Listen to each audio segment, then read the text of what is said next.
Hello everyone, welcome back to the channel. Hope that you all are doing absolutely fine. आज की इस video में हम start करने वाले हैं क्लास 10th हिस्ट्री का map work in just 5 minutes. तो आपको पता ही होगा कि वो लोग जो कि 2023 में बोर्ड एग्जाम देने जा रहे हैं उनका मैप आने वाला है 5 मार्क्स का, जिसमें से कि आपका 3 मार्क्स जो है वो जियोग्राफी से आएगा एंड जो 2 मार्क्स है वो आपका हिस्ट्री से आएगा। तो आज हम उसी 2 मार्क्स पे अपनी कमांड हासिल करने के लिए इस वीडियो को लेके आए हैं, जहाँ पर हम सिर्फ 5 मिनट में, बहुत ज़्यादा टाइम नहीं लेंगे, बहुत कम टाइम लेंगे एंड वहाँ पर हम पूरा ये जो मैप वर्क है हिस्ट्री का वो कंप्लीट करेंगे। तो 2 ही चीज़ें आ रही है हिस्ट्री में। पहला जो टॉपिक आ रहा है that is Indian national Congress and Indian national Congress session. ठीक है, इंडियन नेशनल कांग्रेस के जितने भी जो जहाँ जहाँ सेशंस हुए थे वो सारे, तो आपको पता होना चाहिए कि कौन कौन से सेशन हुए थे, कहाँ कहाँ हुए थे। ठीक है, सबसे पहली चीज़ जो आपको पता होना चाहिए कि कैलकाटा सेशन जो था वो आपका सितंबर 1920 में हुआ था। ठीक है, दूसरी बात है नागपुर सेशन आपका दिसंबर 1920 में हुआ था, जहाँ पर नॉन कॉपरेशन मूवमेंट को, आपको याद होगा ना कि जो जो चीज़ें नॉन कॉपरेशन मूवमेंट को अप्रूवल मिला था। एंड फिर फाइनली 1927 में मद्रास सेशन हुआ था। तो अब अगर ये तीन जो है आपके बहुत इंपॉर्टेंट है इंडियन नेशनल कांग्रेस सेशन में, ये 3 आ गए आपको प्लॉट करने के लिए, then how can you plot, तो वही अब हम स्टार्ट करते हैं। ठीक है, तो सबसे पहले कैलकाटा जो है वो आपका कहाँ पर है, वो वेस्ट बंगाल में। जो आपका पहले कोलकाता था ना, वही अब कैलकाटा हो, मतलब जो पहले कैलकाटा था उसी को अब हम कोलकाता कहते हैं। तो बिल्कुल ये वाली जो प्लेस है थोड़ा सा सेंटर में आप देख सकते हो, ये वाली जो प्लेस है दिस इज़ योर कैलकाता, जहाँ पर आपका 1920 में सेशन हुआ था, इन 1920।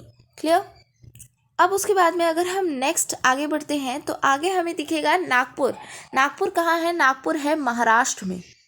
ठीक है, नागपुर है महाराष्ट्र में, बिल्कुल इस जगह पर नागपुर आपको मिल जाएगा आपको। तो आपको इसे भी प्लॉट करने आना चाहिए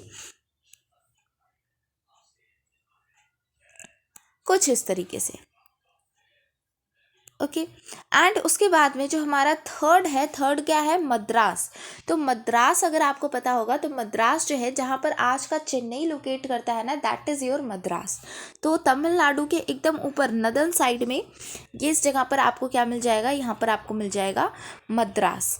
ठीक है, तो इस तरीके से आपको सारी पॉइंट्स को लोकेट करना आना चाहिए। एंड वन मोर थिंग कि अगर आपको इस तरीके से लोकेट कर दिया हो कि भाई ये पॉइंट है, इसका नाम लिखो, तो ये भी आपको पता होना चाहिए।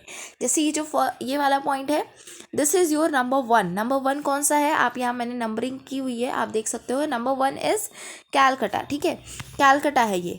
नंबर 2 आपका कहाँ पर है? नंबर 2 इज़ नागपुर, जो कि हमने यहाँ पर प्लॉट किया है। और नंबर 3 जो है दैट इज़ योर मद्रास। ठीक है, तो अब ये तो हो गई सीधी सीधी बात। अब इसको याद करने की ट्रिक भी तो ज़रूरी है ना। तो ट्रिक आपको सीधी सिंपल यही है कि आप उन स्टेट्स को याद कर लें जहाँ पर वो हैं। जैसे कैलकाटा मैंने बताया कहाँ पर है, कैलकाटा इज़ इन वेस्ट बंगाल, तो आपने यहाँ पर कर दिया, नागपुर यहाँ कर दिया, एंड तमिलनाडु भी आपने यहाँ पर इस तरीके से कर दिया। ठीक है, तो इससे आपका क्या होगा? इससे आपका जो भी चीज़ें हैं वो आपको याद हो जाएंगी। अब हम आते हैं, आगे बढ़ते हैं। नेक्स्ट जो हमारा इंपॉर्टेंट टॉपिक है that is important centres of Indian national Congress. Indian national Congress ने कई जगह पर अपने सेंटर्स बनाए थे, कई जगह पर अलग अलग काम किया था। तो उन्हीं कामों को याद करते हुए कुछ इंपॉर्टेंट सेंटर्स हैं, उन्हें हमको याद करना आना ज़रूरी है। सबसे पहला हम देखेंगे तो दैट इज़ चंपारण। चंपारण कहाँ है? चंपारण है बिहार में। मैं डायरेक्ट आपको पॉइंट लोकेट करते हुए दिखाती हूँ। चंपारण है आपका बिहार की इस जगह पर। ठीक है, उसके बाद में नेक्स्ट इज़ खेड़ा।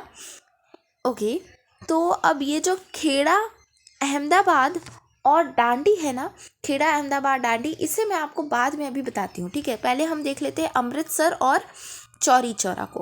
तो अमृतसर आपका आता है पंजाब में, ये पंजाब के ऊपर टॉप मोस्ट पॉइंट पे। चौरी चौरा आपका इस साइड यूपी में है, जहाँ पर हमने अभी वो लगाया ना चंपारण, उसी के दूसरे साइड में है। ठीक है, that is your Chauri Chaura. और अब बहुत ध्यान से देखिएगा, अगर हम बात करें खेड़ा, अहमदाबाद, डांडी, ये तीनों के तीनों जो है, ये तीनों जो है ना, ये आपके कहाँ पर आते हैं? ये तीनों आते हैं आपके गुजरात में। तो अब गुजरात में इन्हें कहाँ पर आप लोकेट करोगे? बात ये आ जाती है। ठीक है, तो अब देखिए बहुत ध्यान से, दांडी जो है वो आपका कोस्टल एरिया है। तो कोस्टल एरिया यानी कि वेट, इस पॉइंट पे आप दांडी करोगे, ठीक है। दांडी सबसे नीचे कोस्टल एरिया, उसके ऊपर आपका आएगा खेड़ा एंड उसके ऊपर आएगा अहमदाबाद, ठीक है। तो अगर इस तरीके से आपको आ रही है चीज़ें, तब आप समझ जाइएगा कि सबसे ऊपर अहमदाबाद होगा, फिर खेड़ा होगा, सबसे जो कोस्टल एरिया होगा दैट इज़ योर दांडी। और इसको आपको इस तरीके से पहचानने के लिए भी आ सकता है कि भाई ये जो पॉइंट्स हैं, इन पॉइंट्स को बताइए कौन कौन से पॉइंट हैं, ठीक है। तो आप नंबरिंग के अकॉर्डिंग, जैसे मैं यहाँ पर नंबरिंग के अकॉर्डिंग बता दे रही हूँ। सबसे पहले चंपारण हमारा यहाँ पर है, दिस इज़ आर चंपारण। उसके बाद में ये हमारा क्या है, that is are Chauri Chaura, जो कि नंबर 5 है, नंबर 5। एंड उसके बाद में फिर आपका ऊपर अमृतसर आता है नंबर 4 पे। एंड यहाँ पर देखिए दांडी नंबर 6 ये है, खेड़ा उसके ऊपर जो कि है नंबर 2, एंड अहमदाबाद जो कि नंबर 3। तो इस तरीके से आपका ये पॉइंट्स लोकेट हो गए, ठीक है। और यहाँ पर आपको उन सारी चीज़ों को याद करने की ट्रिक भी मैंने बता दी, ठीक है। याद रखिएगा चंपारण और चौरी चौरा ये दोनों अगल बगल हैं, यहाँ पर आपको दिख जाएंगे, ठीक है। बाकी बचे हुए 3 यानी अहमदाबाद, खेड़ा और दांडी इस जगह पर है, और अमृतसर एक ऊपर इस जगह पर है। तो आई थिंक यहाँ पर हमारा 5 से 6 मिनट लगा और हमने इस पूरे चैप्टर के जितने भी मैप वर्क थे उनको कंप्लीट कर लिया। तो